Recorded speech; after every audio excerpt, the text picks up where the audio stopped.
Good evening. It is April 19th, 2017, and I now call the regular board session to order. It is now 7:05 in the evening.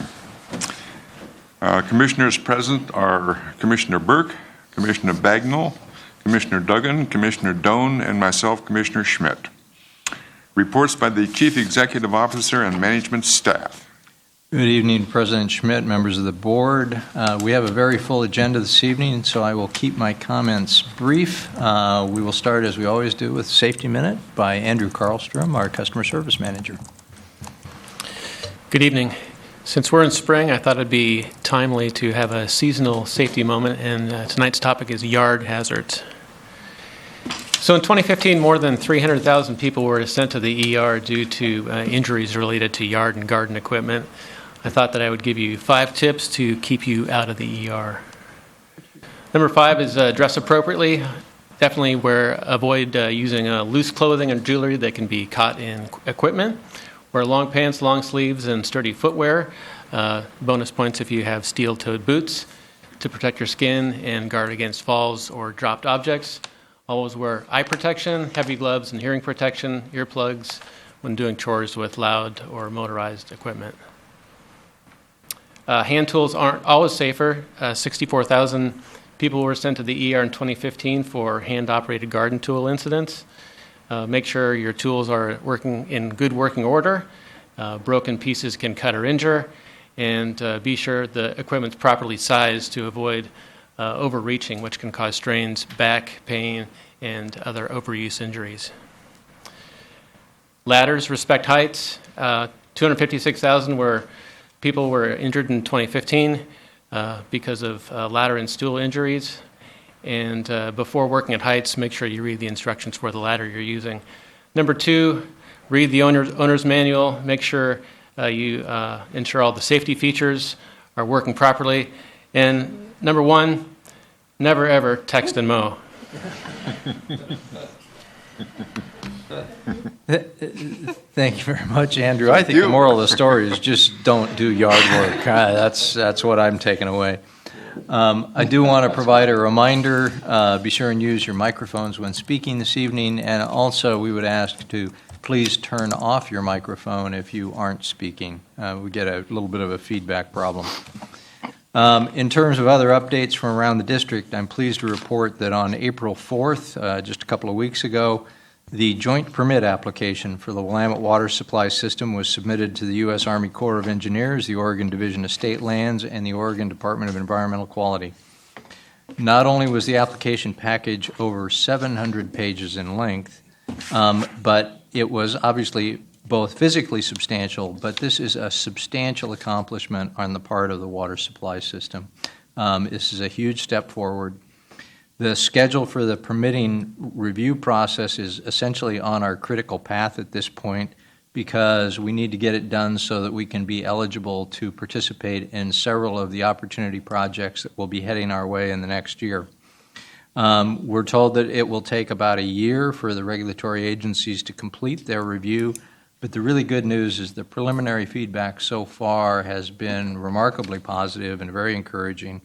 And I wanted to pass along a personal congratulations to Program Director Dave Kraska and his remarkable program team in making this major milestone and completing this accomplishment. Next up is Andrew Karlstrom. Going to talk about texting and mowing. It's going to talk about the excellent progress this team is making in terms of completing the payment gateway process. Andrew. Thanks. Good evening again. We're getting closer to the end of our contracting process. I'm here to report tonight that we have only one major issue to resolve, and we'll be addressing that with Paymentus tomorrow morning. I just want to note that the project team has spent considerable effort in considering a lot of different scenarios and fee models, and I'd like to call out publicly Jim Van Hook, our project manager, for his outstanding work on this project so far. I will be giving you an overview at the May 2nd work session of the project, and at the May 17th department report, I'll cover the project in detail, including the implementation plan, the estimated go live, and the fees. And again, thanks for your support, and obviously thanks to our customers for their patience. Great. Any comments? concerns? Very close to Thank bringing you. that over the finish line. Again, a little bit more work to do, and of course, then the real hard work begins in terms of developing the implementation plan and getting everything ready to go. But we're continuing to make great progress. Last but not least, the department report this evening is going to be by engineering, and I'll let Carrie Pack do the introductions. Good evening, Commissioners. Carrie Pack, Chief Engineer for the district. As you know, the engineering department has different areas within the district that we're responsible for. Distribution that operates the system within the district, as well as water quality that is largely responsible for meeting regulatory requirements. One of the groups that are largely invisible but critically important to the district is that of development services. And tonight we have Ryan Smith and Sarah Alton, who's also actually the Employee of the Year this year, here to give a quick overview of what they do every day. And I'm thinking you're going to find it interesting. Thank you, Mrs. Pack. Good evening, President Schmidt and Commissioners. Just another quick fun fact before we start. Sarah and I both started with the district as engineering interns, so it's kind of neat that we're both working in the same department on this effort. So we're here tonight to give the engineering department report. This presentation is on development services. We'll be talking about some of the things that we do, projects we're working on, and how we serve our community. So to get started, we took a look at the statistics of all the pipe that was installed last year, and approximately 75% of those pipelines were installed as contributed assets by the developers and their contractors.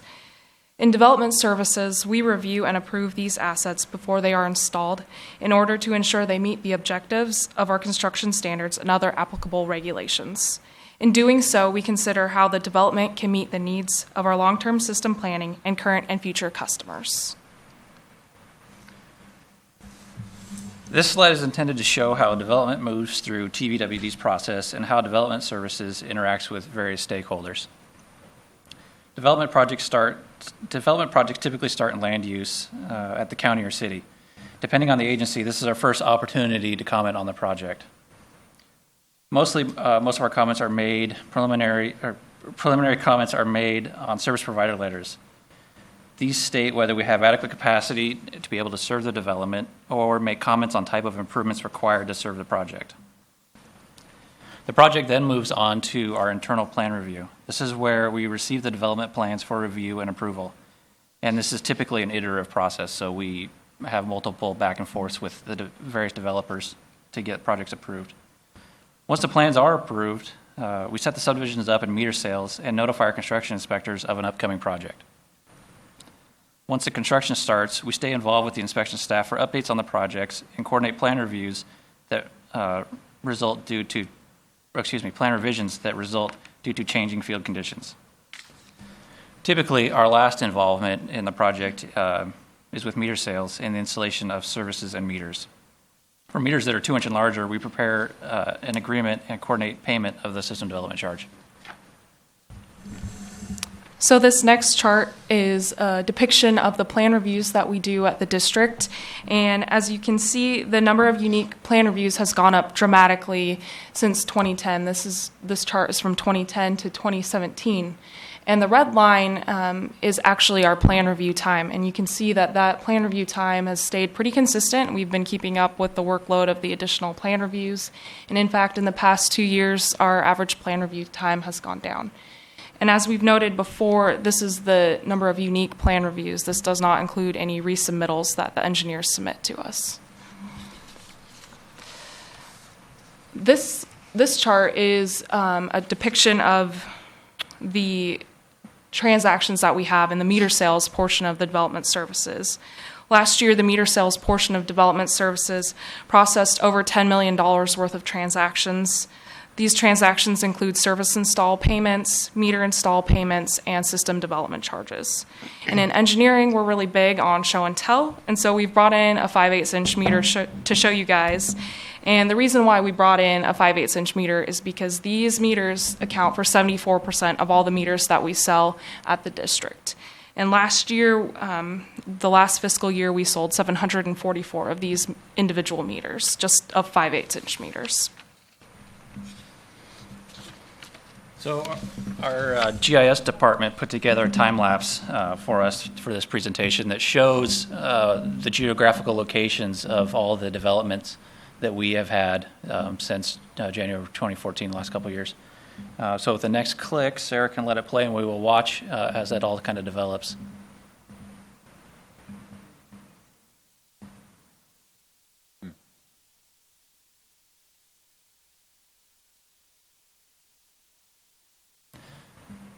And you can kind of start to see some of the groupings that are taking place, and we'll get into that a little bit later here.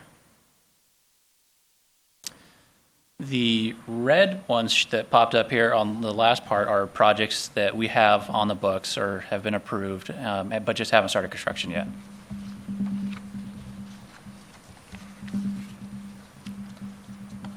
So beyond projects that are waiting to be constructed, we've been working with local jurisdictions on plan developments for 4 major planned communities. We've also been working on an update to our design and construction standards, which will be applied to all of these new developments and all the other developments. So as you can see, development is ongoing, and we're expecting a really busy construction season, and for the foreseeable future as these projects and developments are built out. Thank you. Thank you very much. Any comments, questions? Okay, thank If you. there's no questions, that concludes the CEO and management staff report, and I'd just like to thank Sarah and Ryan for coming in this evening. Great report. Thank you. Go have some dinner. Okay, now, reports of Commissioner Communications, reports of meetings attended. Commissioner Burke, would you like to start? Yeah, I'm still working on some of the dates. I'm still working on some of the dates on this, but tonight's board meeting, TVWD workshop, did a budget workshop. That was on a different day. I don't recall the date on the budget workshop, but March 28th. March 28th, that's right, okay. Yeah. And Western Economic Alliance breakfast, which I think the one I attended, I think was on March 23rd. And those are my meetings. Okay, Commissioner Bagnall?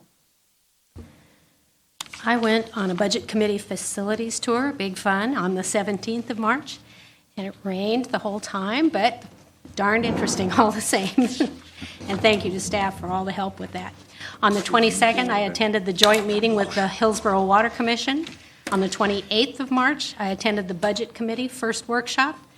On the 4th of April, there was the board work session and the Finance Committee meeting. On the 11th of April, I attended the West Side Economic Alliance Breakfast Forum and heard the State of the County update from Commissioner Dyke, always interesting. And on the 13th of April, I attended a branding core focus group meeting here with Alex. And on the 19th, of course, tonight's board meeting. Well, I have a pretty short list to report. On the 22nd of March, we had the Hillsborough Utility Commission and our annual meeting. On the 28th, I attended the budget work session number 1. On the 10th of April, I met with Mark as the pre-meeting to this meeting, and then tonight's executive session and our regular meeting. Okay, it's more meetings than I've had in a long time.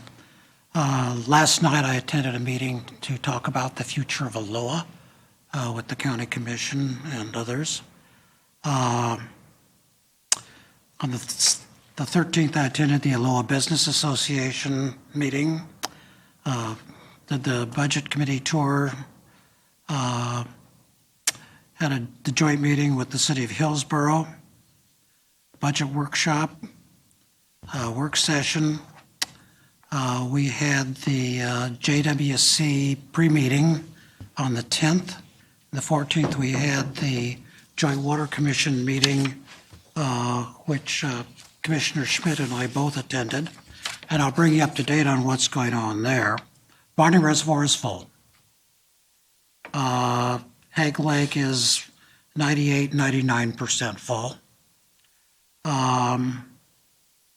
Where work is continuing on the expansion of the treatment plant to 85 MGD and then on some maintenance issues.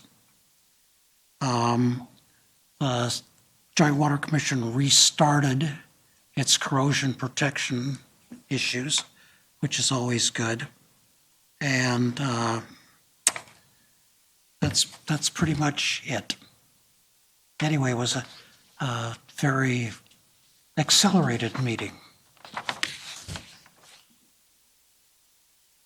Dick? Ordered? Okay. I attended also the work session on the 4th.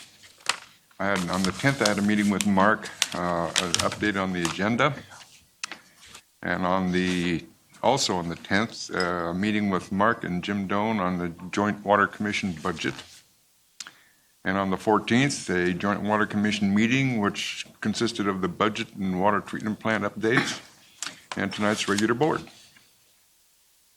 Okay, next is topics to be raised by commissioners. And I now understand that Commissioner Doan has a presentation he would like to make.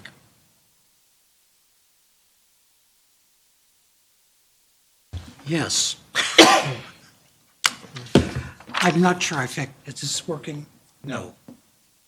It turned blue, so it must be okay. Okay,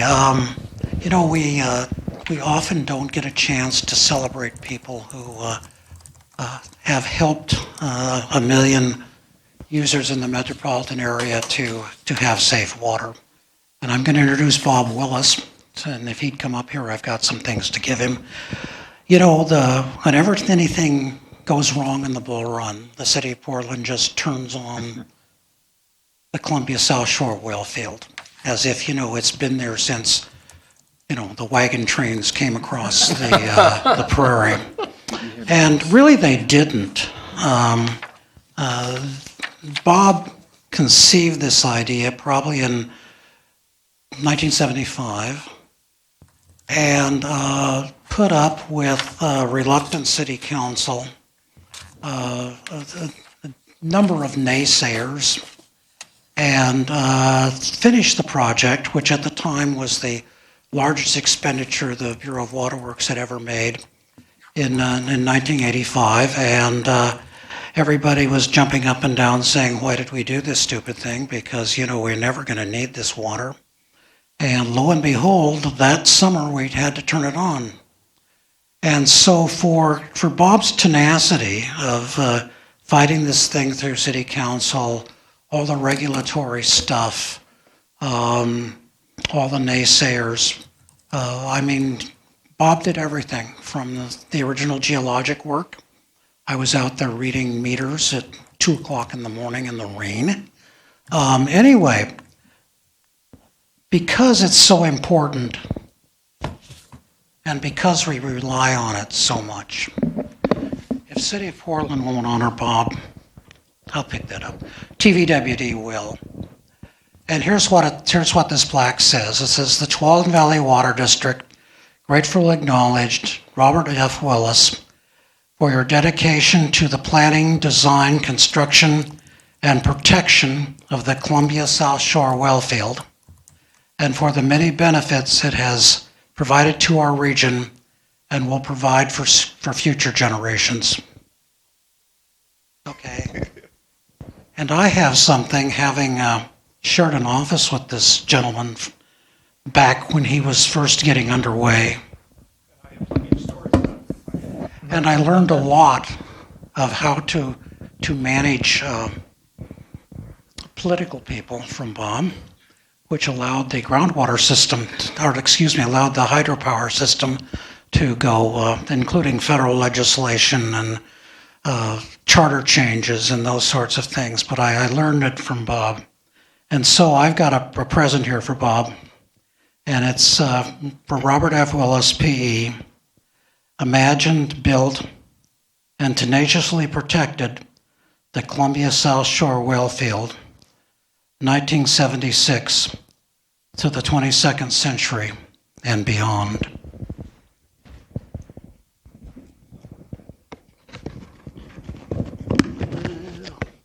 And in here is a really nice bottle of wine, which if I drop, I will feel really stupid. But anyway.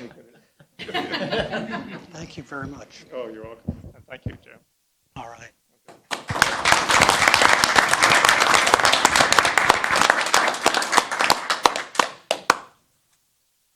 Okay, do we have any other topics to be raised by commissioners? Public comment. Public comment time is set aside for persons wishing to address the board on items on the consent agenda and matters not on the agenda. And I have no sheets, so I assume we have none. Okay. Consent agenda. Consent agenda items are considered to be routine and may be enacted in one motion without separate discussion. Any board member may request that an item be removed by motion for discussion and separate action. Any item requested to be removed from the consent agenda for separate discussion will be considered immediately after the board has approved those items which do not require discussion. Do I have a motion and a second to approve the consent agenda as presented? So moved. Seconded. Okay, moved and seconded. All those in favor signify by saying aye. Aye. Opposed? Motion passes. Public hearing. I now open a public hearing. Consider adopting Resolution 15-17, a resolution implementing the City of Tigard right-of-way usage fee. So our CFO, Paul Matthews, is going to give the staff report on this item, and then we'll have an opportunity for public testimony. Right? I'm now opening the public hearing on item 2A. Good evening, President Schmidt, Commissioners. You might recall last fall we implemented right-of-way fees that were imposed by the City of Beaverton and the City of Hillsborough. At that time, the City of Tigard was considering such, and tonight we're taking action to implement the fees imposed by the City of Tigard. Let me turn this around just a bit. So back in the fall, both Beaverton and Hillsborough implemented these fees based on a recent court ruling that allowed cities to impose these fees.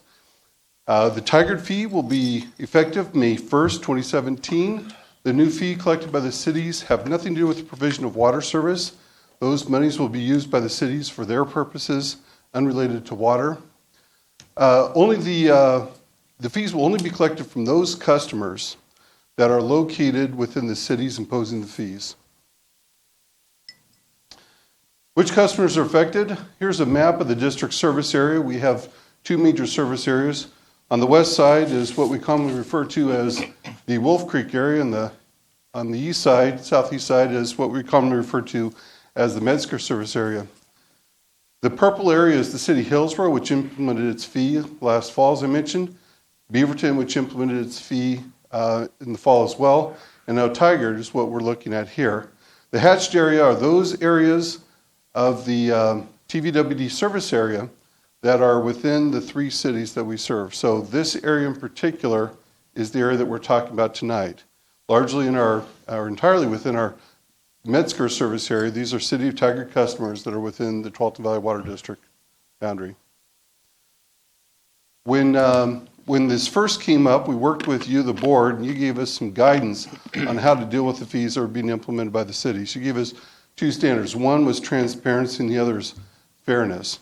So in terms of transparency, we are showing the fee explicitly on the customer's bill so the customer knows exactly how much the fee is and what it's being used for. The revenue that is generated from the fee is being segregated and held separately and then sent to the cities for their use. TVWD is not retaining any of that money. And last, we had a deliberate communication with our customers and actually sent letters to each affected customer in the City of Tigard service area, or within the TVWD service area within the City of Tigard, announcing that we have a public hearing tonight, inviting them to provide comment and participate in the process. On a fairness side, the fee is only being collected from those customers that will benefit from the expenditures that the cities make with the fee revenue. So that means that these fees are collected entirely from customers that are located within the City of Tigard, and the City of Tigard will receive the proceeds from the fee. To do that, we had to modify the customer bill. As I mentioned, the transparency, we wanted to make it clear that the fee was being the amount of the fee and where it's being charged. So here's the front side of the bill. This is a blow-up of the insert itself. You can see here as an example what customers within the service area will see. City of Tigard right-of-way usage fee, 5.26%. It'll show it there. As well as on the back of the bill, there's a section in here that describes what the right-of-way fee is. Information is also available on our website, and that information was provided in the letter to the customers as well. So what are the impacts on our customers? Presented here is a typical monthly bill for a customer that consumes 7 CCF of water. Currently, that customer would pay $40.71. After the implementation of the fee, it'll be an additional $2.14 that will go to the City of Tigard. Most of our customers are billed on a bi-monthly basis, so the fee for them will be twice that. We show it on a monthly basis to be consistent with other bills. It'll be twice that, so it's about $4.28. The resolution implementing this fee is the same basic format of what we presented last fall. There are 6 sections. The first section places the fee on the applicable customer bill. The second section identifies the applicable customers and solves a potential problem where customers may be have accounts that are both inside and outside the city. We had to make that clear. The third section actually sets the fee. For Tigard, it's 5.26% of the gross bill. I'm going to come back and talk about that 5.26% in just a moment. Section 4 directs us to segregate the fee revenue from the district's other funds and authorizes us to transfer that to the city. The 5th section allows for future adjustments to the fee should Tigard amend its fee. And the last section, 6, sets an effective date. So I want to come back to the 5.26%. There could be some confusion about that. In the Tigard Municipal Code that sets the fee, it shows it at 5%. But Tigard actually includes the fee itself in the application of the right-of-way fee. So more or less, the 5% applies also to the 5% of the fee. So to do that, the effective rate is actually 5.26%. So you pay a right-of-way fee on the right-of-way fee. The effective date will be May 1st. It will actually be set on all bills that have a start date after May 1st. So no customers will be charged retroactively for the fee. With that, answer any questions that you might have. Any questions, comments? Okay. Staff recommends the board adopt Resolution 1517 implementing the City of Tigard right-of-way use fee. Thank you. Thank you. Is there any testimony in support or opposition of this resolution? Hearing none, the public hearing is now closed. Do I have a motion and a second to adopt resolution number 15-17, a resolution implementing the City of Tigard right-of-way users fees? I so move. And I second. It's been moved and seconded. All those in favor signify by saying aye. Aye. Oppose? The motion passes. Consider adopting resolution number 16-17, a resolution adopting a supplemental budget for the biennial budget period 2015 to 2017. Staff report? As part of our monthly reporting to the board, over the last year, we have made it clear that we've continued to monitor the financial situation of the district as well as expenses in specific categories. And this evening, Chief Financial Officer Paul Matthews is going to provide an overview of a series of small adjustments that we need to make to our budget to be able to make sure we finish the end of the biennium at right funding levels. Thank you, Mark. So tonight I want to provide just 4 quick updates on this. First, I want to talk about the supplemental budget process and how we do that in Oregon. I'll talk about the need for a supplemental budget on the right-of-way fee, which we just talked about a moment ago for Tigard. And then I'll also talk about the Willamette River Water Coalition and then propose a resolution adopting the supplemental budget. So the supplemental budget is part of the budget process that's outlined in Oregon local budget law. As a government within Oregon, we have to present a balanced budget. That means we have to identify the resources to fund the requirements that we propose. And so for each of these 2 items, I'll show both the resources and the requirements. Also, if the change in the fund expenditure is going to exceed 10% or if a new appropriations category is created, it actually requires a public hearing. And that's what we're doing tonight. I'll explain each step how that is. It requires a specific public notification. So for our purposes tonight, the proposed supplemental budget for 2015-17 does exceed 10%, and it does create a new appropriations category, so we will be doing a public hearing with notification. We did publish on April the 12th the required notification. It was published in the Oregonian newspaper, and this meets the legal requirements. So let's first talk about the supplemental budget for the right-of-way fees themselves. As we just talked, we just implemented the right-of-way fee for the city of Tigard. Last fall, we did it for the cities of Beaverton and Hillsborough. The amount of the fee varies by city. So for Beaverton, it's 5% for this of our billed water sales within those areas. For Hillsborough, it's 3.5% of the water bills within the area. And for Tigard, as you just heard, it's 5.26%. The fees will be recovered from customer bills, but there also will be somewhat of an implementation lag because we don't apply the fee retroactively. From a budget impact, the first thing to note is that we actually have a new appropriations category. So appropriations categories under Oregon local budget law are things like personnel services, materials and services, capital outlay, debt service, and so forth. We've had those in the past, and you've seen them in our budget. We actually are implementing a new one for the right-of-way fee, which is called a special payment. And that's because under Oregon law, that's exactly what the right-of-way fee is. A special payment includes payment of taxes, fees, or other charges collected by one entity, in this case TVWD, and then made to another organization, the city of Beaverton, Tigard, or Hillsborough, on a pass-through basis. So it is a new appropriations category for us, and that puts us in the realm of having a public hearing and the notification. The resources that are going to balance this payment will actually be right-of-way fees from the customers that are within the cities themselves, as implemented by the various resolutions you've adopted, as well as a small amount of general operating contingency to fund that implementation lag. So what we're requesting for the right-of-way fee, first we'll talk about the requirements. The change in appropriation, we're going to ask for an increase of appropriation from $0 to $274,000 to fund the appropriation category called special payments. We're actually going to reduce the general fund general operating contingency by $101,000 to leave a net amount of $173,000. Of that, the requirements to meet that $173,000 will come from the right-of-way fees imposed on customers. That $101,000 is the amount to fund that implementation lag so we don't have retroactive fees on our customers.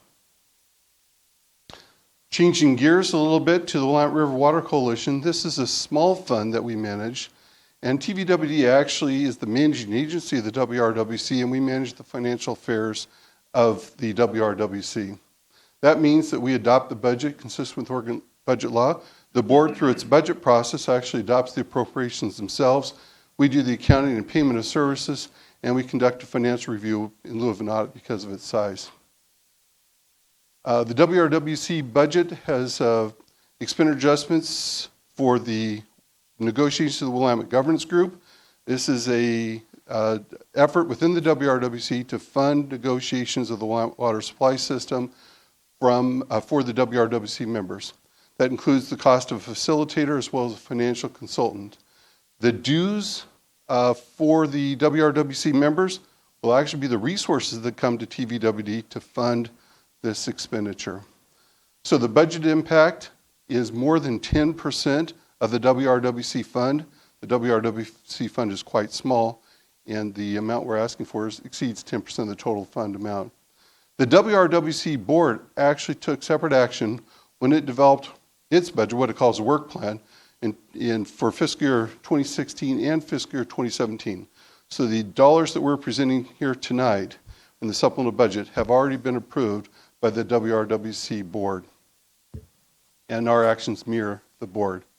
So presented here are the budgets and the adjustments that we're looking at. The first column, budget, is the amount that TVWD had in its budget in the spring of 2015 for the WRWC We do a biennial budget, so we had an estimate for 2016 and 2017. That's the amount that TVWD had budgeted. When the WRWC put together its work plan, it actually approved $50,000 more in 2016 and $150,000 more in 2017. So that's our total requirements. The WRWC, again, we have to have the requirements match our resources. So the requirements are the $200,000, $50,000 for 2016 and $150,000 for 2017. We're offsetting part of that by a reduction in the WRWC fund general operating contingency of $44,880.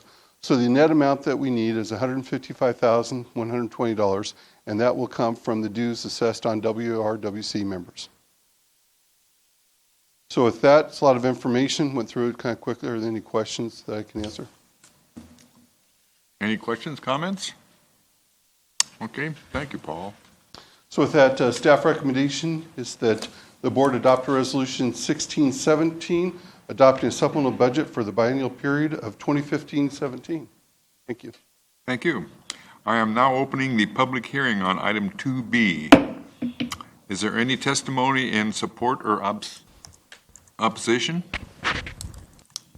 Hearing none either way, the public hearing is now closed.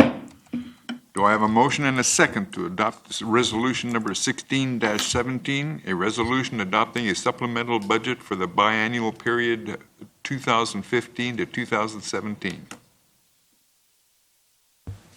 Also move. I'll second. It's been moved and seconded. All those in favor signify by saying aye. Aye. Aye. Opposed? None opposed? The resolution passes. Information presentation. We will now have an informational presentation on the Scoggins-Tualatin Basin Water Supply Update presented by Clean Water Services Water Supply Project Manager, Tom Vanderplaat, after a few comments from our staff. So actually, I've asked our General Counsel, Clark Balfour, to provide some introductory comments on a topic that's directly related to what Mr. Vanderplaat is going to speak to. So whenever you're ready, Clark, or I can stretch it out. You need me?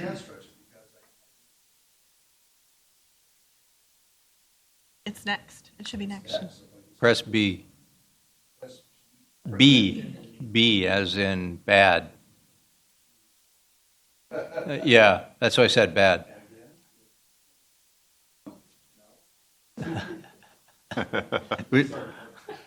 So, the IT demonstration for tonight. All right.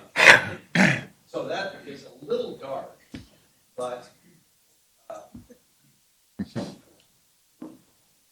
Tom didn't realize that I was going to hijack his presentation tonight, but I'm just going to talk for a couple of minutes about something that's actually related to Scoggins Dam and Hague Lake, and that is the Barney, which is very difficult to see up here, but if we, hopefully I can get this part right. This is Barney Reservoir, and in that little tree line right there is the Tualatin River. Tualatin Valley is a member of the Joint Water Commission, as well as the Barney Reservoir Commission. The Barney Reservoir Commission includes all members of the Joint Water Commission, plus Clean Water Services. The water from Hague Lake that Tom's going to talk about flows to the Tualatin River and then to the Joint Water Commission plant, and also in the river for uses by Clean Water Services for water quality purposes. The Barney water to the south is actually the headwaters of the Trask River and flows easterly for a little bit, and there's a saddle up there at the summit, and at that point we divert water back. The Barney Reservoir Commission diverts water back to the headwaters of the Tualatin, and from there it flows down past Lee Falls, Cherry Grove, Gaston, and then into the Joint Water Commission plant, and then for uses also by Clean Water Services. The reason that I'm talking to you about this tonight is to actually report on a victory that we had nothing to do with, but will accept full credit for. And that is, EPA has a rule that is called the Interbasin Transfer Rule. And essentially what it is that unless there was intervening industrial, municipal, commercial uses, the transfer of water from one basin, the Trask Basin, to another basin, the Tualatin Basin, would not require an NPDES permit under the Clean Water Act. There was concern that rule was being challenged by various folks in various circuits of the country. And back in February, there was a decision in the Second Circuit, the New York Circuit for the federal court system, which upheld the EPA rule allowing those kinds of interbasin transfers without an NPDES permit. Now, you might think, well, what does that mean? It's helpful to us in a couple of ways. Number one, it means that the Barney Commission does not have to go and get an NPDES permit. Number two, it would mean that if we had to get an NPDES permit, now it starts to potentially conflict or at least require coordination with the basin-wide permit that Clean Water Services has worked very hard to achieve. And actually, I think it's certainly a first of the kind in the state, if not the nation. So that's good from a water quality management point of view. And then probably the more important thing to Clean Water Services as well as the drinking water users, not having that kind of a tangle with the Clean Water Act most likely will mean that we will always be able to have the releases that we need from the Barney Reservoir for drinking water purposes adhere to the schedule of when we need to make that call. And similarly for Clean Water Services to call their water in Barney for water quality purposes at times when they need it, depending on flow conditions, rather than have some different call regime for the dam imposed on us from other regulatory agencies. So this is a victory for us. We think it's a great thing. And now, as with anything, it's a court situation. There is a chance that this could get reviewed by the Supreme Court, but I'm not sure that it will. So the Supreme Court would have to accept review and that sort of thing. So for now, claim victory and go home. And with that, I'm going to hand the presentation over to Tom unless you have questions on this issue. Any questions, comments? All right, good. We're good. You're on your own. I'm on my own now. Yeah, there you go. You're not going to stick around and do color commentary? Well, I think that he wants me to be his IT person and help him operate. Yeah, I want to see if this works. Chosen poorly.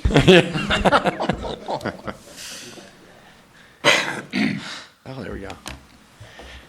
Thanks. President Smith, Commissioners, Tom Vanderplaat, Clean Water Services. I'm the Water Supply Project Manager and been working on the Tualatin Basin water supply for numerous years.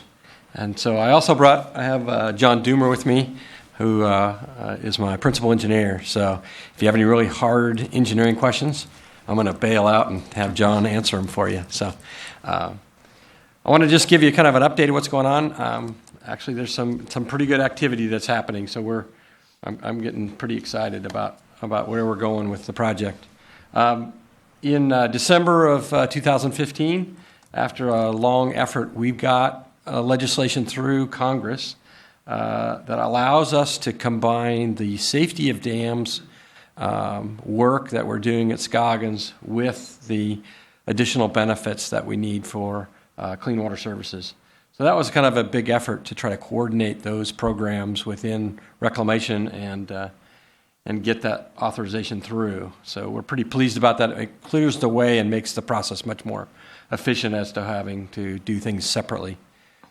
Clean Water Services also was issued in 2016 their new NPDES watershed-based permit, not related to Clark's news, but we did have that finally issued after many years of kind of being in abeyance. So, and it changed some things that will require us to do, will actually require some additional water for us in our system, because most of our water is used for flow restoration and temperature mitigation as far as that comes from Scoggins and Barney. We completed appraisal level engineering work that we did on the options that we selected. I'll talk more about that in a minute. And we also now, because of the Joint Project Authority, we have joint meetings with Bureau of Reclamation on a monthly basis, both for their oversight management group, which is the upper level management of reclamation, and also the project management team, so the technical folks as far as that. We keep working together. It's worked well. There is some change management issues you have with federal folks who aren't used to having to collaborate with some crazy people from Hillsborough that want to do some different things. So that's been enjoyable. The joint project has really shared goals. They need to protect public safety. The seismic issue is a big one. And they also have new policy from the joint project as far as their directive and standards. So that's very helpful. And for the water supply project, which you were a previous partner to, protecting public safety, secure the water supply, since you're part of Joint Water Commission, and also protect our long-term and add additional water for long-term needs. So those are pretty key goals and pretty reasonable. Our NPDES permit requires us to use flow augmentation water. We have two parts of that permit. One is the flow augmentation coming from Hague Lake and Barney Reservoir in the river. Then we also have the Tree for All program where we're doing riparian shade. And that's in response to not having to do chiller units at the various wastewater treatment plants facilities. So it's a big part of it. It's about probably a 70-30 split on flow augmentation as related to the Tree for All program, which we've planted over 7 million trees in the last 10 years. So pretty big benefit on that. In 2015, you recall, we had a long, dry summer, very early spring, dry spring. We used all of our water, except for about 90 acre-feet, from both Scoggins and Barney in 2015. So what I've been saying is the future is today. We're going to need more water sooner. And we anticipate our needs are going to increase. As you see, your development services folks showed an increase in connections. We have the same thing. So our demands are increasing and our flows at our treatment plants are increasing that release water to the Tualatin River. So Scoggins Dam or a new supply is still our best option as far as we can see.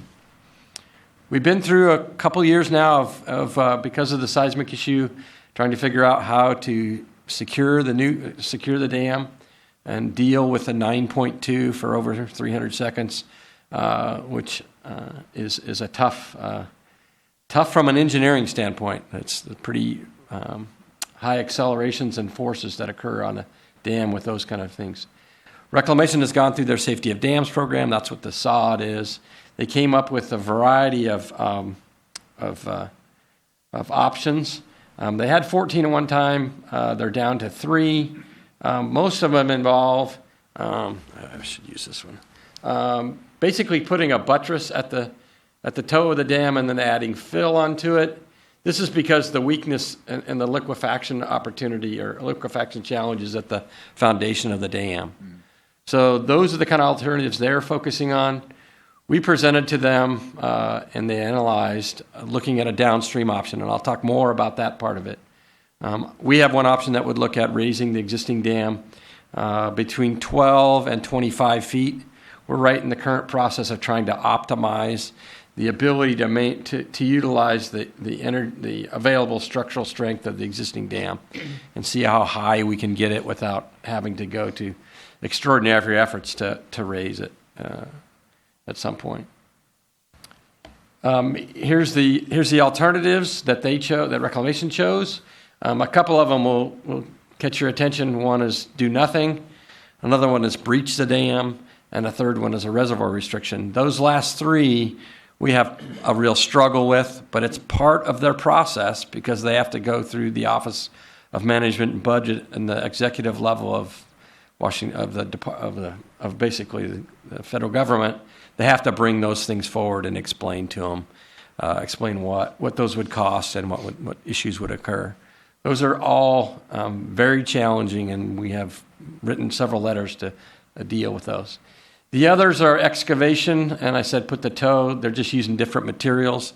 Number 3 is a braced excavation, and you'll need to recall that because I'll talk a little bit more about that element and how it comes into play on the further ending of the project. The existing embankment, we were looking at the 15,000 to 30,000 acre feet additional storage that we would need, either by raising the existing dam or looking at the downstream dam. If you look at the downstream dam, and I'll talk more about that, it gives you a 50,000 acre foot additional storage, but there's some challenges with that, of course. Here's that downstream option. If you've ever been to Hague Lake, you drive through this narrow gap. There's a exposed rock face that you see as you drive up that road. This is something we brought forward in 2014, given that we looked at the expense of raising that dam. So the reason it looks pretty attractive, one, is we get additional water. Two, this is only about 800 to 1,000 feet across to get to build a dam there. The big challenge is you have a 1930s mill that sits right in your way, and also 30 properties with 23 residents that are adjacent to it. Run actually up Mill Street or Mill Road, up above the mill area. So those are some big challenges. There's some concerns as to, and I'll go through these real quick.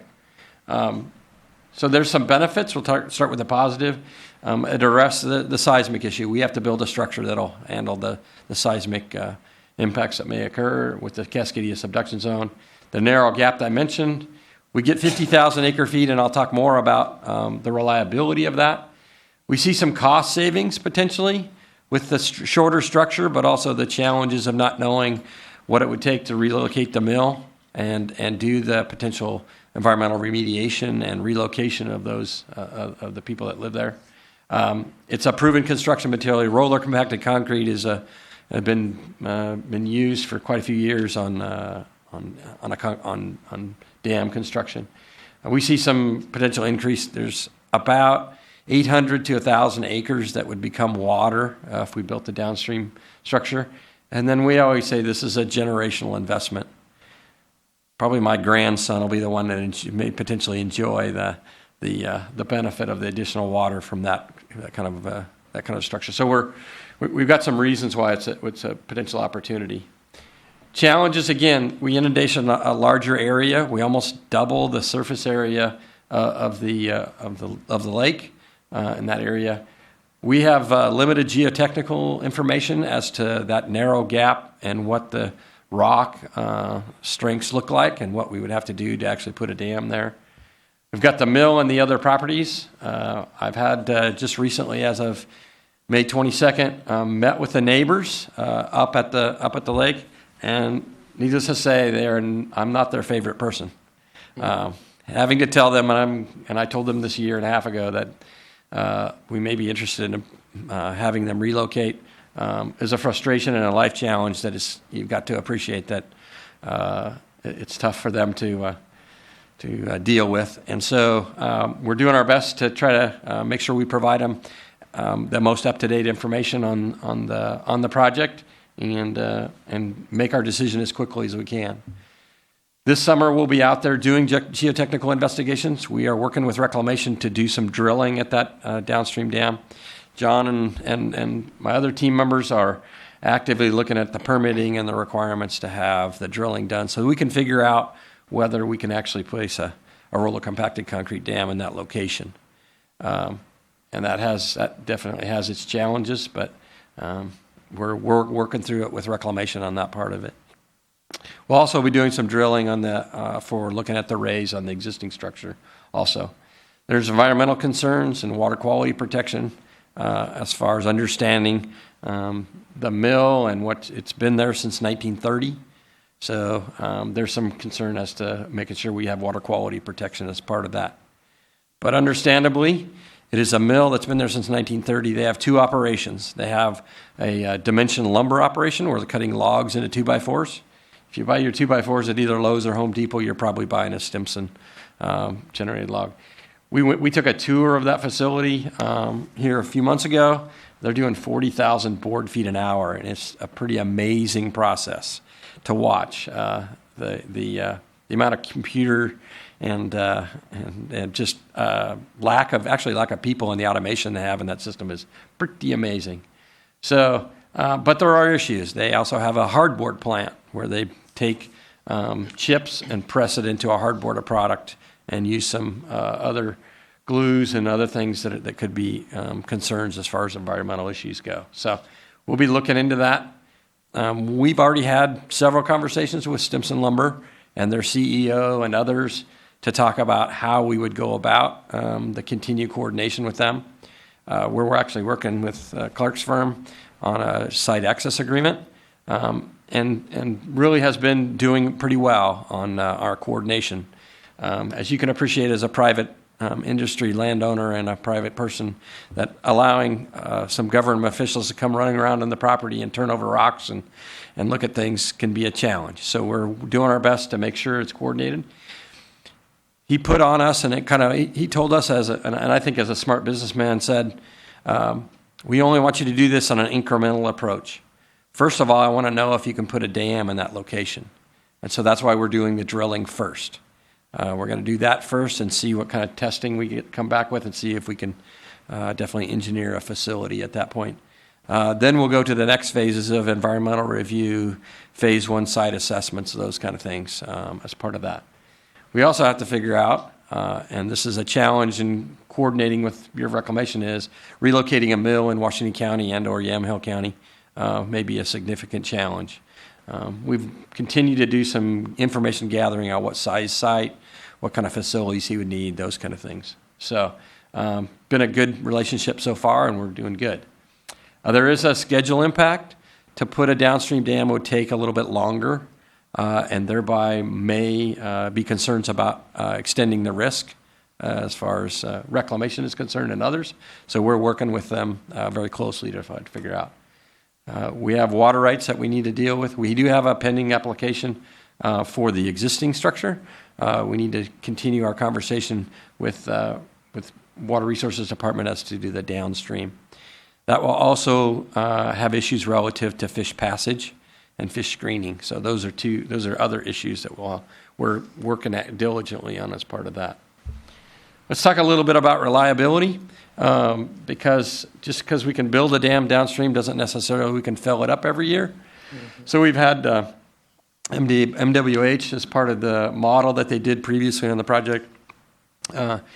If we look at the existing dam and we do 15,000 acre feet, the annual reliability, if you recall when we were looking at the 40-foot raise, we were going to have a pump back system and allow it to flow down in the summertime and pump it back up in the summertime, in the wintertime, and that gave us a much higher reliability. We're not planning on doing that. It's pretty expensive, and so what we're looking at is just suffering the reliability reduction that we would achieve, and look at how that would work. If we do 15,000 and we have a 15,000 additional demand, it drops to 54%. If we have a 30,000, it drops to 47%. If we do the downstream, we get 50,000 acre feet of additional storage, and so then we have the opportunity to have carryover. So if we have a winter like we had this year, where we had tons of water coming into that facility and we had to release quite a bit of it, if we only have 15,000 acre feet of annual demand, then we get an 85% reliability. And if we go to the 30,000, it drops a little bit to 61. So that, from our perspective, is kind of acceptable levels of risk as far as reliability goes. Our demand won't immediately go up the first day the project's built, but it will extend over time, and so we'll have to continually monitor and maintain that part of it. So that comes into play as far as our information. Let's talk about the money part of it. These are big numbers. They've always been big numbers. If we look at option 2, option 1 is just fix the existing dam for safety. We don't do any additional storage. Option 2 looks at 15,000 acre feet. That's basically putting in the shear key at the base and raising it probably by about 35 feet total, but only about 20 feet of additional height for the 15 or 30,000 acre feet. Those are big numbers. They are part of that. So if you look at option 3, you can then see why we're a little bit excited about doing potentially a 50,000 acre feet. And and that 50,000 acre feet and that figure includes, as you see in the note, $100 million for remediation and relocation. So it's about $250 million to build that amount of storage. The key part of this, and I'll have you doing a little bit of math there in a minute, but reclamation sod or safety of dams cost ranges between 115 and 270. And so, and the 270, as you saw, one of the alternatives was braced excavation. If you have to brace that structure while you're doing while you're fixing it, and or fixing and erasing it, the cost almost more than doubles as part of that. Now that's a construction risk. We see that as a key part of it. That if they could do the 115, they wouldn't do braced excavation. They just go out, dig out the toe, and fill it back in with solid material, cement or concrete, and then fill it back up. The other thing is that we all still need water. Specifically, the irrigation district and clean water services don't have alternative supplies. So we need a pretty full reservoir during that time of construction. So those are some key elements as part of coming to the cost estimates as far as the options go. Now, why should it be important to you and you as a member of the Joint Water Commission? If we have a low estimate of 115, the breakout for the safety of dams modification is 85-15, 85% federal, 15% local. So if you go to $270 million, our local responsibility then becomes $40 million. This is why we work real hard to stay in contact with Kevin Hanway and other partners in the JWC, so we're all aware of what reclamation is proposing and what costs they might be incurring as part of that. This cost doesn't occur until the safety of dams is substantially complete, and then they give you a repayment contractor. But at the beginning, they run up a bill while you watch, and so that's a big concern for us, for all of us as far as locally goes. We want to help control those costs. So then it comes into a huge difference as to the options as to if you have 115 or you have 270 of federal money, what kind of impact it has on clean water services as far as our proportionate cost of the dam raise. As you understand, the dam raise and the additional water is 100% covered by clean water services ratepayers, who are your ratepayers too, right? So those will be important costs and important information to gather as far as that goes. And I appreciate these are all planning levels. These are definitely as part of that. The federal funding part of it, several of us, including Chair Dyke, will be going to Washington, D.C. again at the beginning of May to talk to the delegation and reclamation. We've got to continue to make sure we maintain ourselves as a priority on the system. As you know, federal budgets go up and down. We want to make sure that the various committees at both the House and the Senate side know that this is a priority for Washington County, and as part of that. We're right in the midst now of going from appraisal level engineering to feasibility level engineering. John is working on a selection of a consultant to do the feasibility level. We're going to have reclamation do the feasibility level analysis for the dam raise on the existing structure. They know the most about that part of it. They have the direct information. We're going to hire a firm to help watch over that and help us as a technical advisor. And then we'll have a separate firm doing the engineering analysis for the downstream roller compacted option as part of that. We have continued collaboration with Reclamation. The Joint Project Authority really helped with that. In fact, during this selection process, we actually got a Reclamation staff or a couple of staffers to help us with selection. That hadn't happened before. We've got risk concerns. Wallport just had a 3.8 last week. The earthquakes are they're still around. So that's important to recognize and watch those risk concerns. I guess I always say, what is old is new again. Reclamation has brought this for us. relative to title transfer. This was a discussion we had in the early 2000s. They are interested, and it would actually be a benefit to them to have us take this issue off their hands. We're continuing to look at it. There's a governance issue that we talked about in the early 2000s about who would run this and who would manage it and those kind of things, and what are the risks and benefits of those. We're continuing to talk to Reclamation about that coordination, and my guess is if we continue to go forward with that, we want to come back and talk to you as part of that process. It has a schedule impact. Title transfers take legislation. That takes some time. We've got a little bit of a success story in legislation, but that's a big challenge. We want to make sure that if we decide to go through that process and accept that potential liability, that there's some cost and timing benefits that we can accrue from that part of it. So we're continuing to look at that. Reclamation is continuing to encourage us to look at that. That will be part of the discussion, I think, in the future, not only locally, but also at the delegation level if we have to do legislation. So finally, kind of next steps. Over the next probably 2 years, we'll be doing the feasibility level design on the joint project. We'll be doing NEPA and probably another EIS process. As you recall, when I did the 40-foot raise, I had a 529-page environmental impact statement. We're hoping to save some money on doing all those things as part of that. We're going to do the geotechnical investigation. That's part of the reason I had the project meeting with the neighbors, because we're going to have a drill rig show up at that downstream site. We're continuing to work with the lands people and relocation of the mill and the adjacent landowners, and then the site assessments and remediation issues we got to continue to investigate. The water managers, and we had a water managers group and stakeholder coordination. We got to continue to do those things to talk about the issues because this will become a part of a project for the whole region as part of that goes. I'll stop there, and then if you have questions, I'll be glad to answer. Thank you, Tom.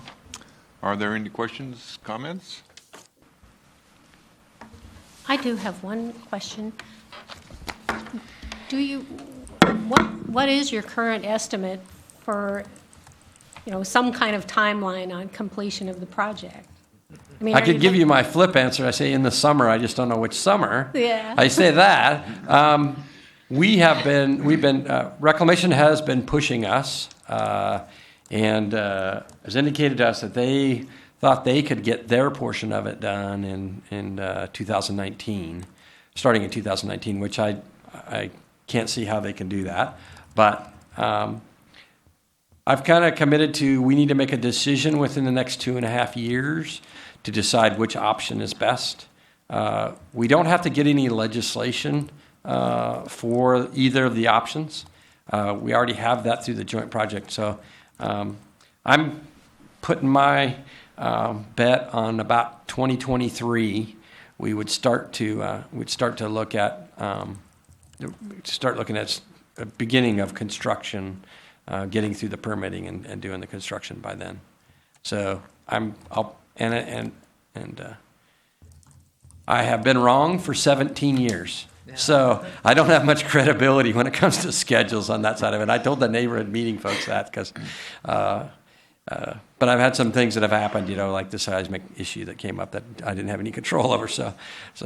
But I'm by the mid 2020, mid 20s, where we should be moving forth on that part of it. We need to be moving forth on that. We're going to need water by that time. Mm-hmm. The other question I have, if the board doesn't mind, is on the third one, the downstream dam. Would the Bureau of Reclamation have a cost share in that? It wasn't clear to me from that slide if they would share in that cost or if that would be all on the local people. So this is the total cost, okay, and that includes their share. So it'd be reduced by the 115 or 270, depending on which alternative they end up.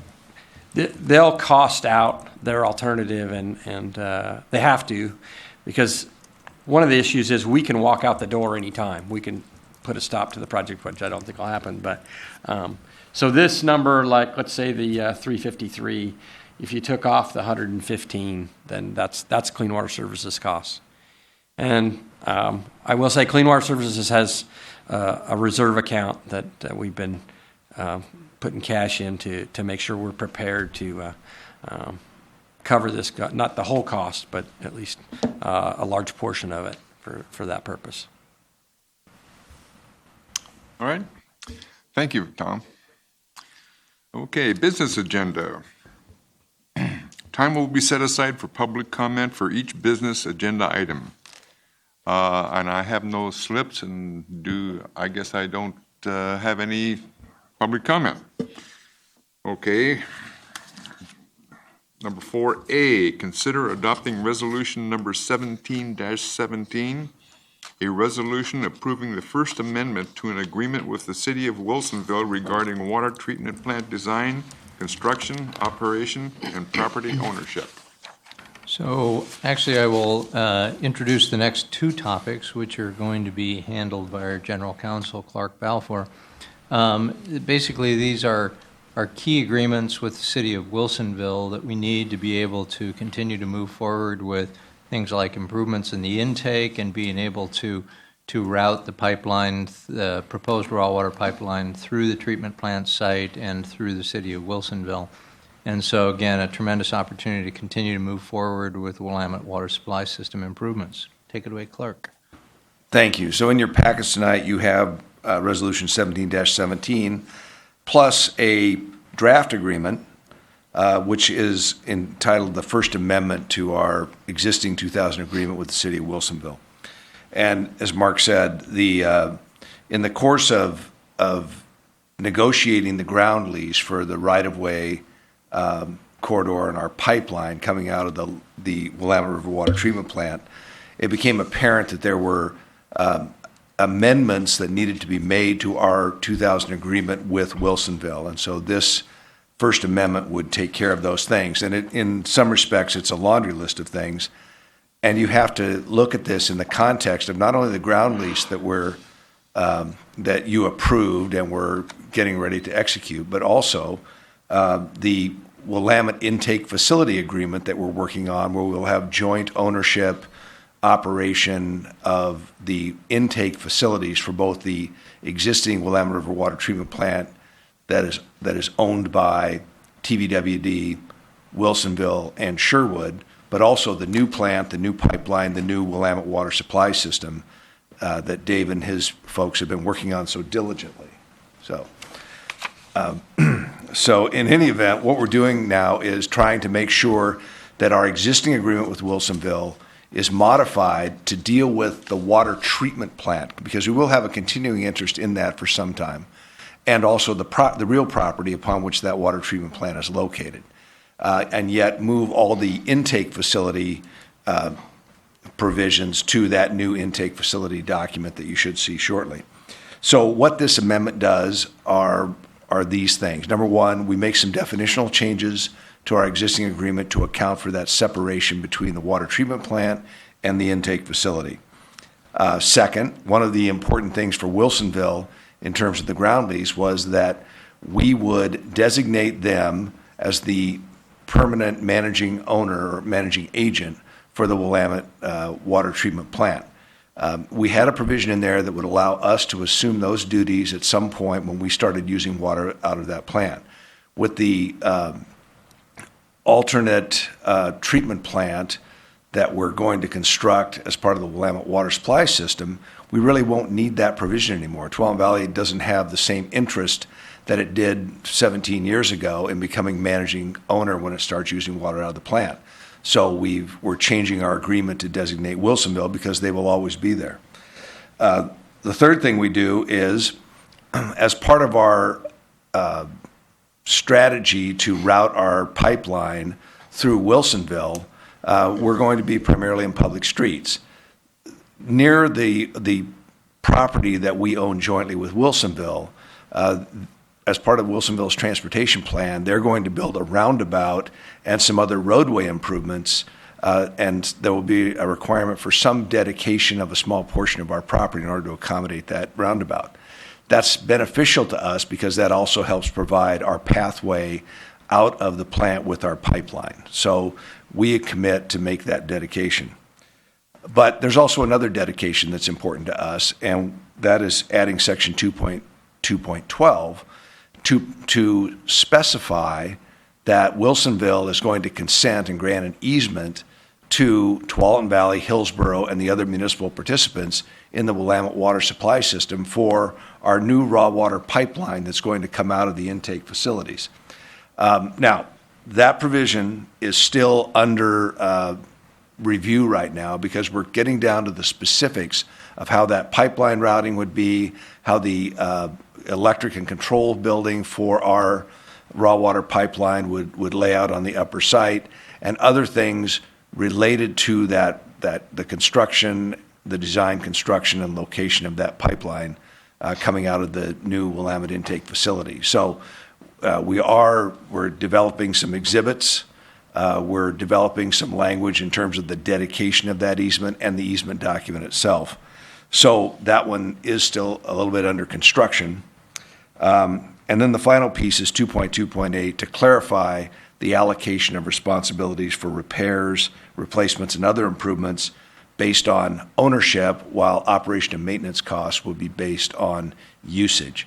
So what we're asking you to do tonight is to adopt the resolution that approves this draft agreement, but keep in mind that the resolution also says that the chief executive officer is not only authorized to sign, but also authorized to negotiate some amendments to the agreement so long as it substantially conforms. And the amendments that we're talking about is the more adequate description of the right-of-way dedication for our pipeline and other facilities coming out of the plant. So I'll entertain questions, and otherwise we recommend that you adopt this resolution. Okay, any comments, questions? Hearing none.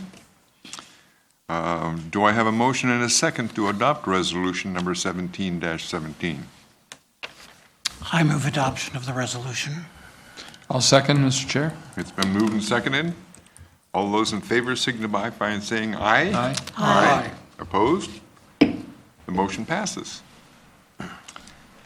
Consider adopting resolution number 18-17, a resolution approving the Willamette Water Supply System Intake Facility Agreement with the City of Wilsonville. Staff report? I think my setup line was already given, so here I go.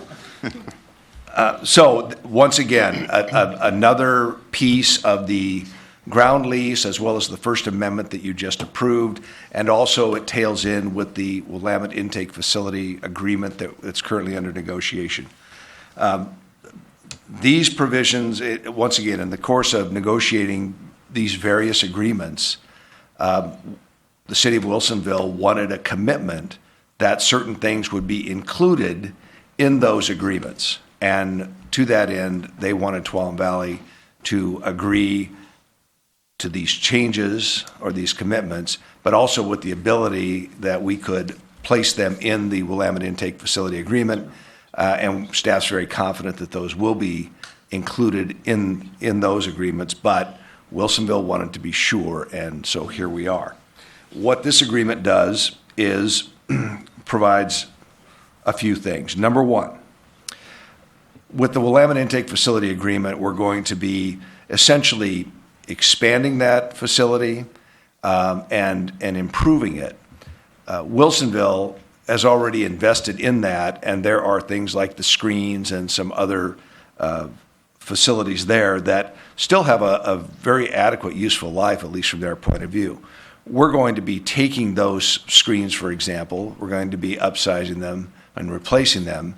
And so there's a question about extension of the useful life and some of those other benefits.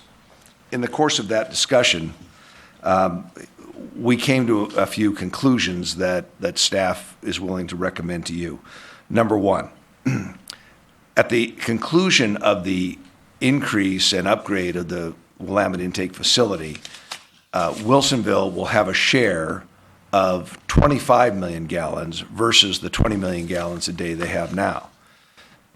in order to make sure that the train lines up, we have a interest in the raw water pipe that comes from the existing intake facility into the existing treatment plant. We don't really need that anymore because we're going to be taking another route. And so we agree to transfer 5 million gallons of capacity in that raw water intake line that goes from the existing intake to the existing plant to Wilsonville so that they line up 25 on their intake and 25 on the raw water pipe going into the plant. Next, similar to what we just saw in the First Amendment, there's the commitment to allocate costs of repair, replacement, and capacity increasing improvements to, those improvements that extend the useful life to an ownership basis rather than a usage basis, and to keep operation and maintenance on a usage basis. This is something that we've passed on to all the partners, not just TVWD. Next, there's a need for some repairs to the intake, and if you were to calculate 12 Valley's share based on capacities and ownership, our share would be about $104,000. We're committing to make those repairs. However, we're going to try to pass them on. We will pass them on to the other owners. The other key on that is that there'll be some coordination, but these may be repairs that can be deferred until we do the overall upgrade and new construction for the intake to expand it to 150 million gallons. And if that's the case, then this cost may either be avoided, or at least it would be rolled up into that larger construction project that we'll control. Finally, going back to the point that I started to make earlier about the existing useful life of the existing facility versus now some enhanced useful life based on new screens.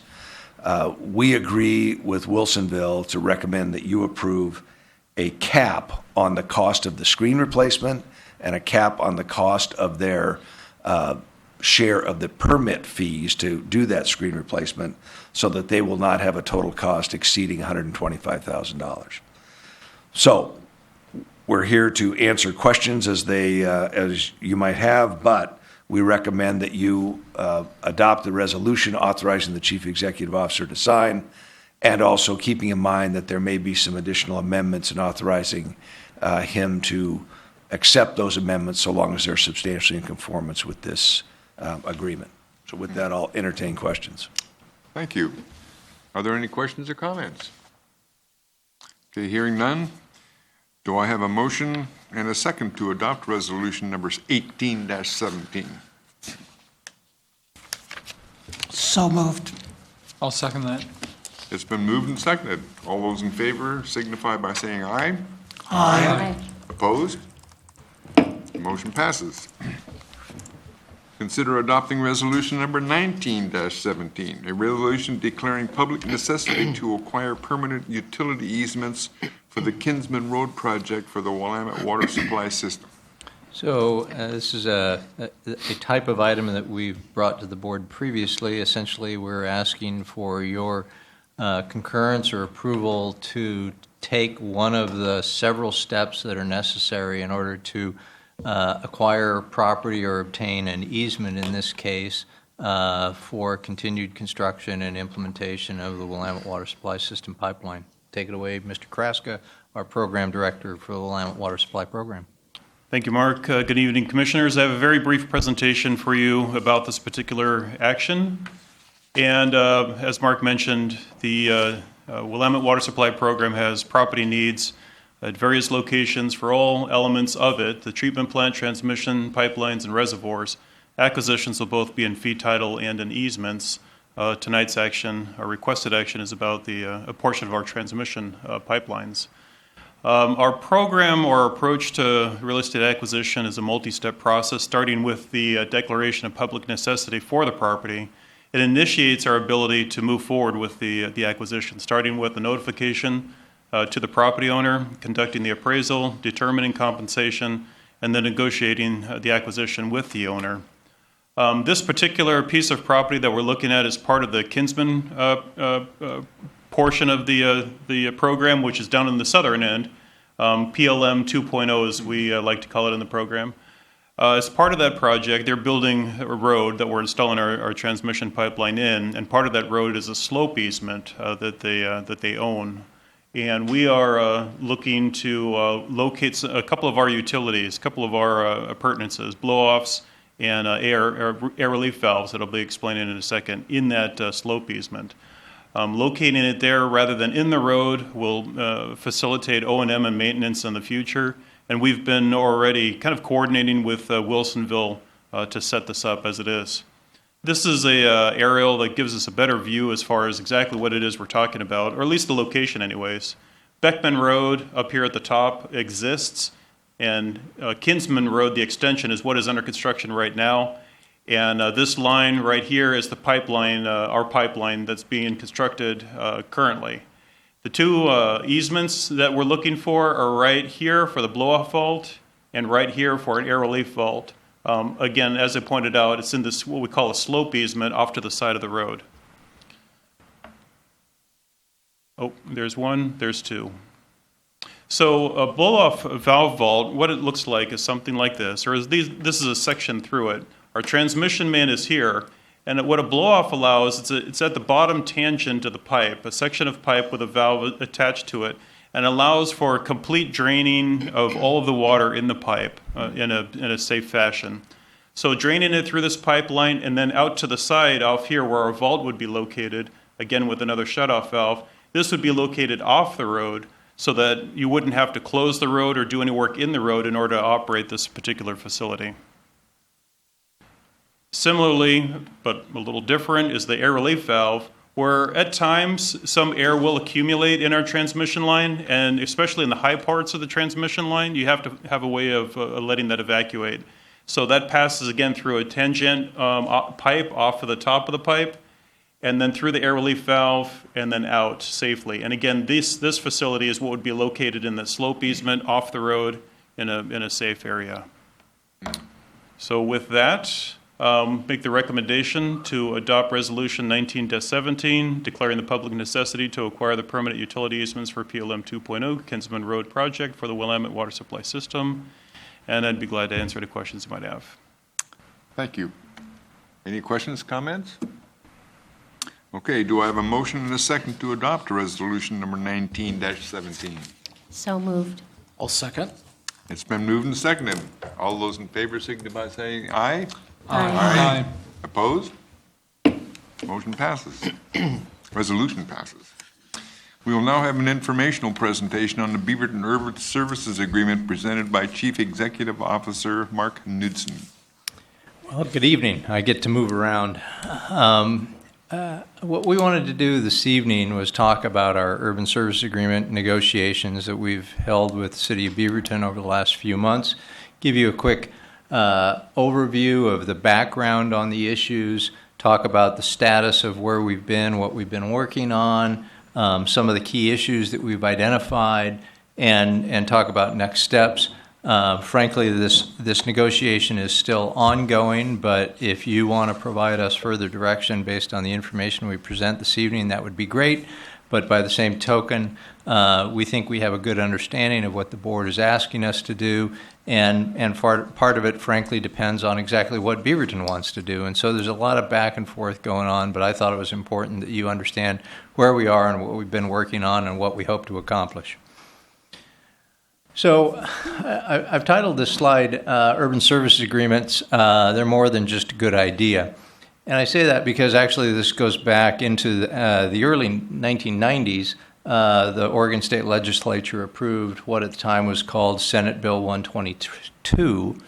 And SB 122 basically required the cities, counties, and special districts to work together to coordinate the planning of those agencies to avoid the need to construct or provide public spending on unnecessary or duplicate infrastructure, which is to say, in the case of water systems, the goal was to avoid the need to build parallel pipelines to serve essentially a common area. And so from that standpoint, the special districts have always thought this was a great idea to encourage that coordinated planning because it limits the need to make otherwise avoidable public investments in infrastructure. SB 122 was subsequently codified, turned into state statute in ORS 195. So the reason that urban services agreements are more than just a good idea is because, frankly, they're the law. Over the early 2000s, in Washington County, a lot of the cities, the counties, and the special districts all worked together to be able to establish these urban services agreements. So in 2003 and 2006, TVWD was successful in entering into urban services agreements with the city of Hillsborough and the city of Tigard. And during that same period of time, ongoing negotiations with the city of Beaverton culminated in what Beaverton characterized as a 5-year renewable intergovernmental agreement as opposed to a long-term agreement that we had with the other cities. In 2011, we learned that the city of Beaverton chose to not renew the 5-year renewable agreement. And so since that time, since 2012, we've actually not had an urban service agreement with the city of Beaverton. And in late 2016, we learned that the city of Beaverton is now proceeding with a process called withdrawal. It's a right that they have under state statute to essentially be able to take over a portion of what has been a TVWD service area in order to turn it into a city service area. And so that process is now continuing in a couple of areas in the city of Beaverton that had been previously served by TVWD. I want to speak a little bit about the existing urban services agreements we have with Hillsborough and Tigard. Again, they were dated in the early 2000s. At the time, they were established as perpetual agreements that essentially they go on in perpetuity and establish a hard boundary that sets who's going to serve on each side of that boundary. And so what that does is allow each agency, both the city and TVWD or the special district, to be able to do the planning necessary to know who their customers are going to be in the future, to be able to make investments in things like water supply, in distribution, in tanks, in pump stations, to be able to serve their customer bases, because they know that that boundary is not going to change in the future. And so it became a very useful tool to accommodate the kind of long-term planning that's necessary for water systems. They're very comprehensive in nature. If you look at the excerpt on the right for the Hillsborough Urban Services Agreement, you see that it involves the cities, the county, obviously the special district, metro, and all of those additional special districts that are listed, including Clean Water Services, TriMet, Tualatin Hills Park and Recreation, Tualatin Valley Fire and Rescue, the Water District, and Tualatin Valley Fire, Washington County Fire District Number 2.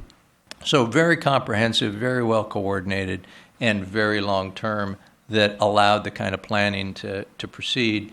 And in doing so, then allowed economic development to proceed because there was certainty associated with where the future water supply or those other urban services would come from.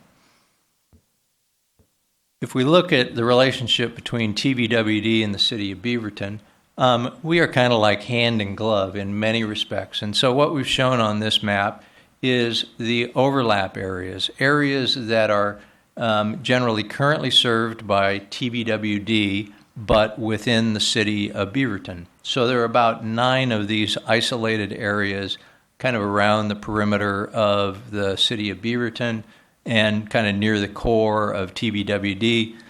The largest of these areas is right here. This is generally an area known as Waterhouse, just south of Sunset Highway, about Southwest 158th is about right here. And in fact, the TVWD headquarters is right there within that crosshatched area. So we're actually currently within the city of Beaverton, but currently served by TVWD. If you look at it in its entirety, there are about 23,000 residents that are city of Beaverton residents that are currently served by TVWD. That represents about 25% of the city of Beaverton's population. In contrast, it's about 10% of TVWD's customers that are within the Beaverton city limits. And again, the difference is just the size of those two organizations.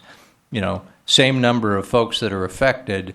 It's just that because TVWD is larger than the city of Beaverton, the percentage is smaller. So in terms of what we've done and what we've been doing, as you'll recall, back in December, we had a joint meeting with the Beaverton City Council at Beaverton City Hall. And basically, you and the City Council directed the city staff and your staff at the Water District to proceed with the negotiation for an urban services agreement. It was a great outcome, and the goal was to have that agreement by spring of 2017.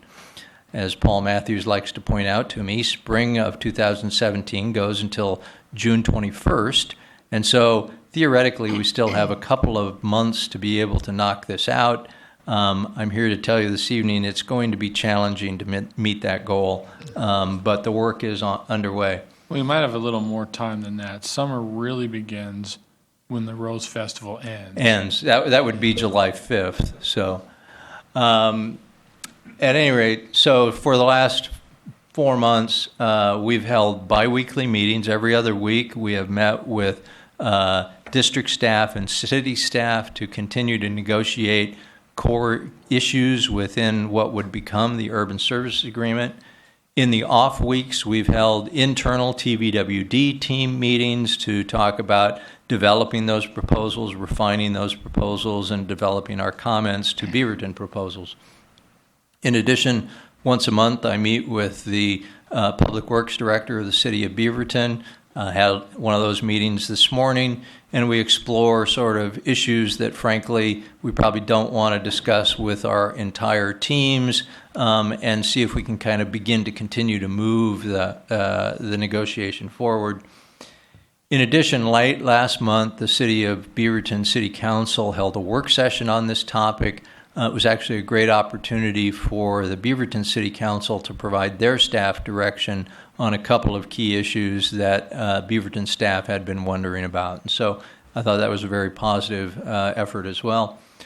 So in addition, as of this month, Beaverton is continuing to proceed with withdrawal of the Cedar Hills Crossing area. That's essentially at the intersection of between Jenkins and Walker on Cedar Hills Boulevard.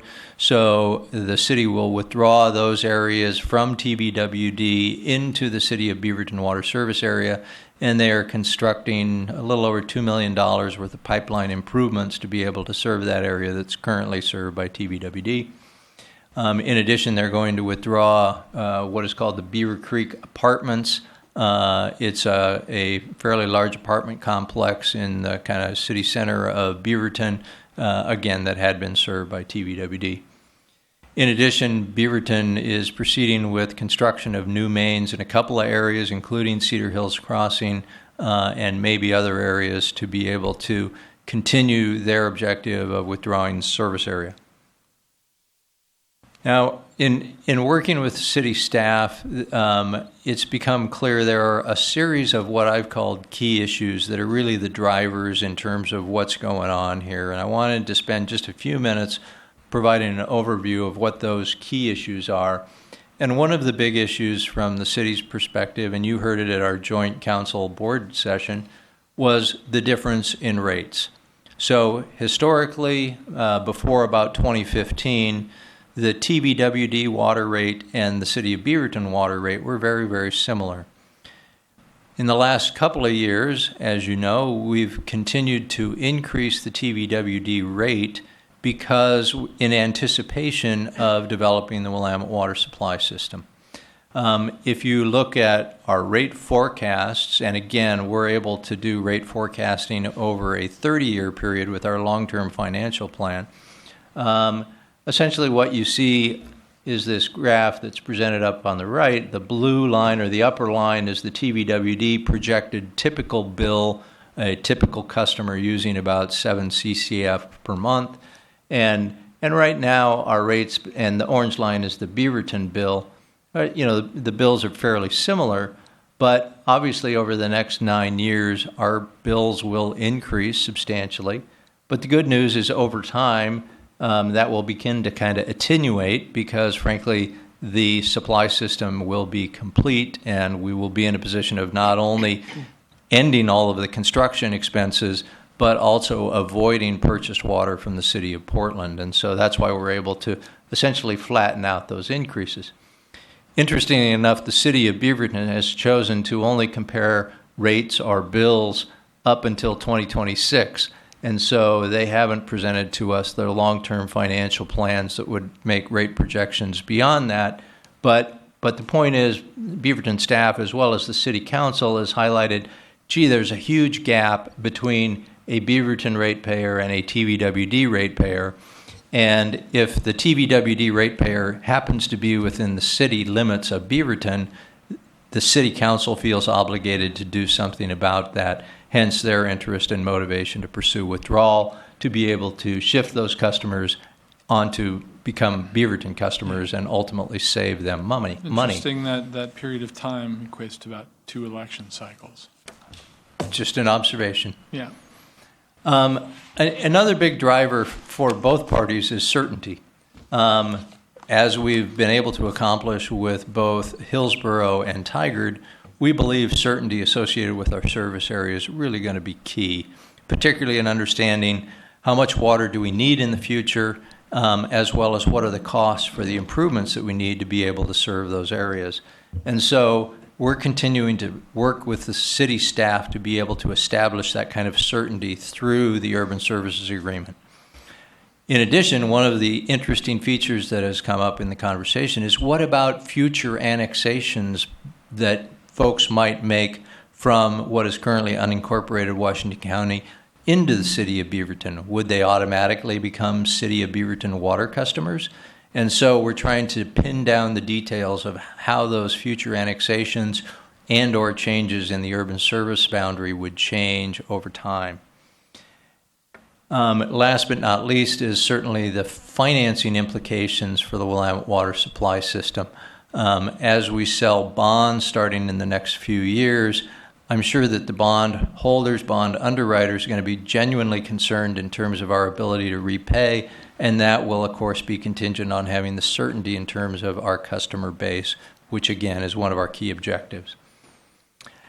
In doing all of this, we think it's really important to do it in a way that limits the shifting of costs as well as the shifting of risks from folks that have historically been served by TVWD within the city limits of Beaverton to those TVWD customers that will be left behind, if you will, outside of the city limits. And so we've been very mindful to limit that shifting of costs and risks.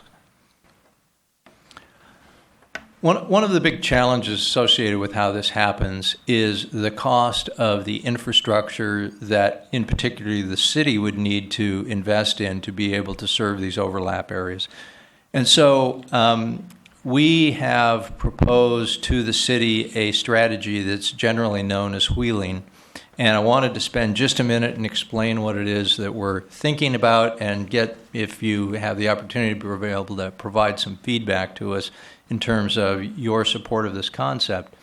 But if you look at the current arrangement, on the left you have TVWD in the dark blue area, and on the right you have the city of Beaverton. And again, this obviously very schematic in nature. And in the middle are these overlap areas that are served currently by TVWD, but within the city limits of the city of Beaverton. Right now, TVWD has its supplies that serves its area, and Beaverton has its supplies that serve Beaverton. But Beaverton has a desire to be able to serve this overlap area. So the way it would work is that the city of Beaverton would invest in new improvements to be able to move water through their system into these areas. They would then withdraw these areas. They would withdraw the local distribution that doesn't affect other TVWD customers, and that's how they would serve that. But these investments can be very expensive, a lot of money that would go into pipe to be able to serve these areas. And again, like I said, they're now looking at spending, I think it's $2.2 or $2.3 million just to be able to serve the Cedar Hills Crossing area.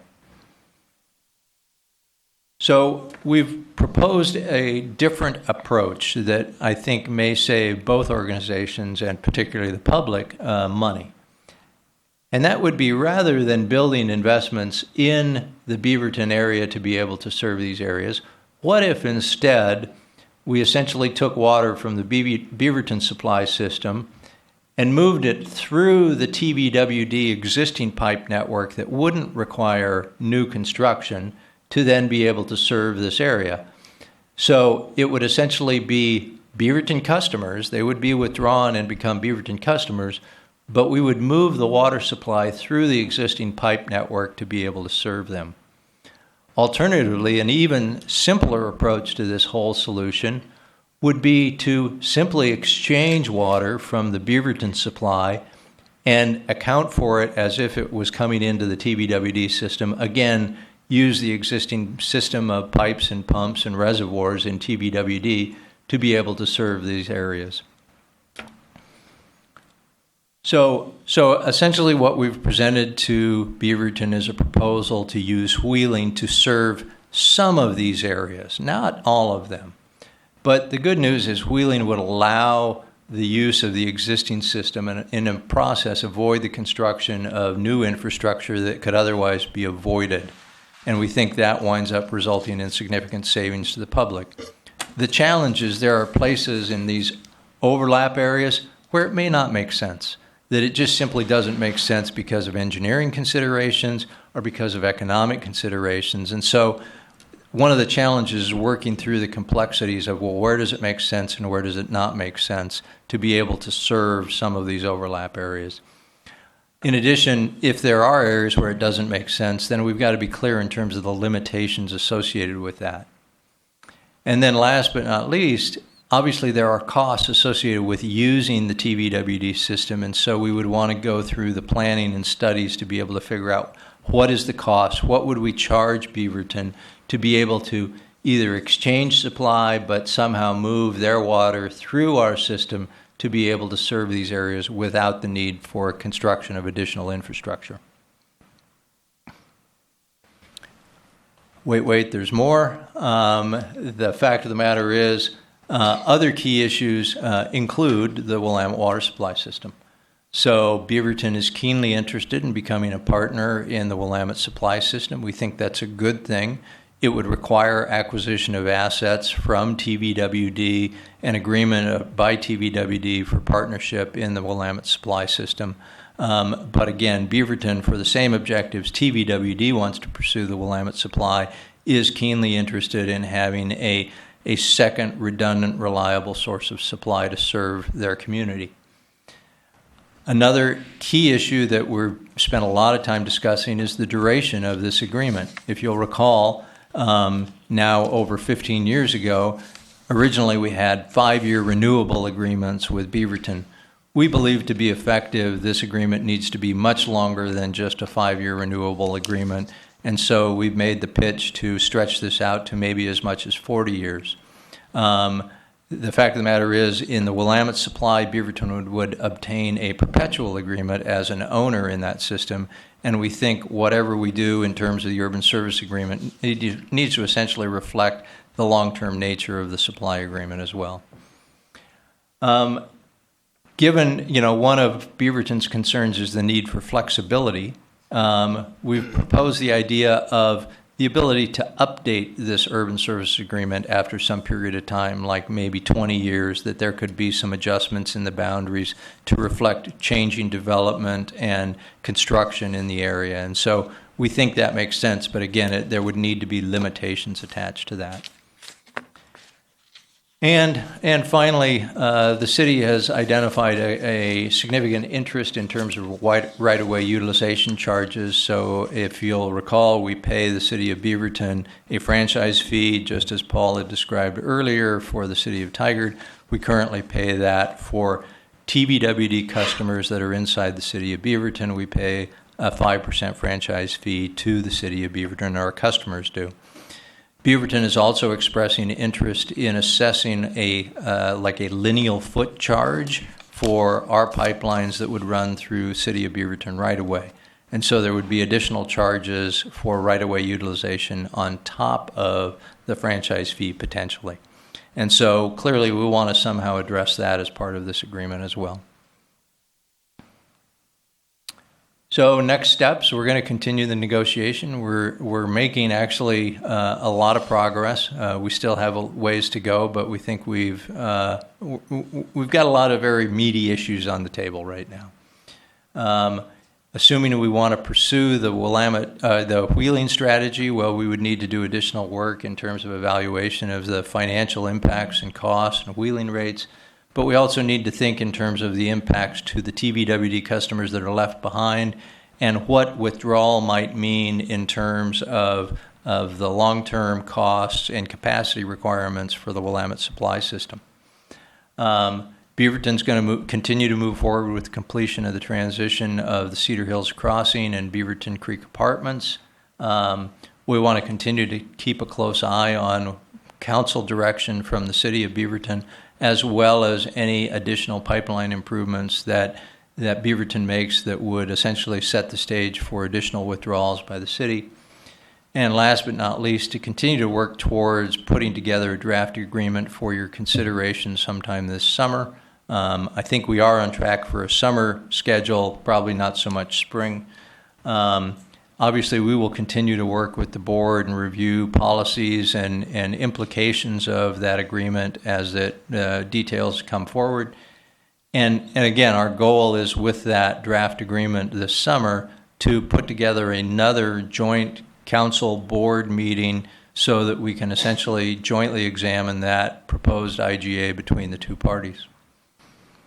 So with that, I'm happy to field questions, comments, concerns that you may have related to this issue. Are there any questions, comments, concerns? It's been a journey. It has certainly been a journey. We've asked a lot of questions. I do have one legal question to ask. The two sections of law that you went over, one is Senate Bill 122 that mandates that there be urban services agreements in place, and then the other law that allows cities to withdraw from special districts. Is there any connection to those two sections? Because you think that logically, in order to make a reasonable withdrawal, you would have an urban service agreement in place to know that it's appropriate. And establishes certainty for both the special districts and the cities, or however that works. Sorry to put you on the spot, Clark, but I'm just curious about that because it seemed like Tigard and Hillsborough moved fairly close to the established dates of the effective date of those laws to get urban service agreements in place. And then the city of Beaverton did that a little more than 10 years ago, and elected not to renew it after 5 years. Is there any connection between those two? Well, and I have a related question. I'm glad you brought that up because I've found myself sitting here wondering, do we have any recourse? And does Beaverton have any legal jeopardy therein for just basically unilaterally deciding not to follow state law? So you would think that symmetry in the law would be present, and that was the intent, but it really isn't connected. And so let's go to your question first, Commissioner Bagnall. It's there's really no effective enforcement mechanism for not having these agreements. There was the original enforcement tool, which technically is still on the books, but it's just impractical, is that if a city didn't enter into an agreement like this, then it wouldn't, at the time that its comprehensive plan went for periodic review, it wouldn't be approved. And then if your plan's not reviewed and approved on a periodic basis like the statute calls for, then you would be subject to losing gas tax, liquor tax, and cigarette tax revenues and other things like that. So that was really the stick. Independently, the Land Conservation Development Commission was inundated by this periodic review process for comprehensive plans, and they just threw up their hands and said, we can't do it. And so, and then there was a statutory change which allowed that to be lengthened in terms of instead of every 5 years you do review, you could do it on a longer term. So the enforcement mechanism went away. And so I think that is probably the main reason why cities tend to, they can just say, we really don't need to comply with this. And the other thing is this, when the city of Beaverton was considering this initially, they were part of a larger group process, I think we've talked about this before, that included Hillsborough and Tigard and Tualatin and all the other cities, and plus the Clean Water Services, Tuolumne Valley Fire. I mean, the list of special districts that Mark showed earlier. We negotiated the same agreement for everybody. It was a one-size-fits-all comprehensive agreement, and then there were individual maps for each jurisdiction.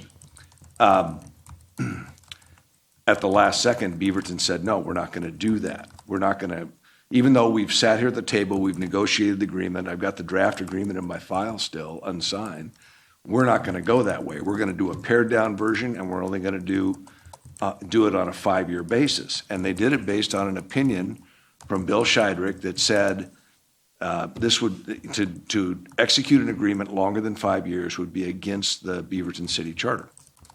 We never agreed with that, but they refused to sign anything beyond 5 years. And that's how we got into this 5-year rolling situation. So are they connected? They are. Can you practically enforce that connection? No, you can't. And so now we're down to, are there other ways to try to solve this problem? And I think it's going to take another legislative fix to get back to that symmetry that you're talking about, where you can't do one without the other. Thank you. Sure. Any further questions, comments, concerns? Okay, and having no more business on the agenda, this meeting is adjourned.